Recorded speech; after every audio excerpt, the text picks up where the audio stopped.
Umqeqeshi we-Kaizer Chiefs Zwane uthi iqembu lakhe lizokwenza konke okusemandleni ukuthi liqede lisendaweni yesibili emqhudelwaneni we-DStv Premiership kule sizini, kanti amakhosi asendaweni yesihlanu njengamanje.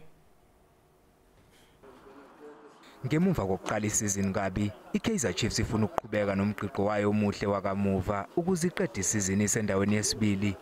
I think there's about 4 or 5 teams, if not 6, that's then a good chance, of getting that second spot, and because you can see Sundowns, they're home and dry, so we stand a good chance as well of fighting for the second spot and redeem ourselves, and we'll take it from there, obviously, going forward.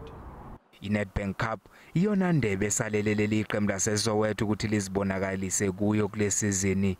Emidlalweni walo landelayo walo mqhudelwano lizobhekana neCasrick Stars yaseMpumalanga.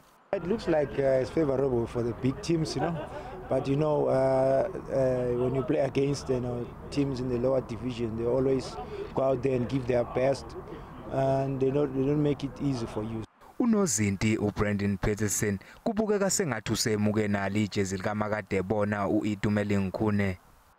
For us, it's just not to put ourselves under pressure, because we know what we are capable of, and I think it's to come out every day to training and just perfect our craft. And when we come to match day, anything can happen on the day, but I mean, we need to control what we can control. Abafana basephefeni abakangenelwa igoli emidlalweni yabo emithathu yokugcina, kanti bavalele nethini amane.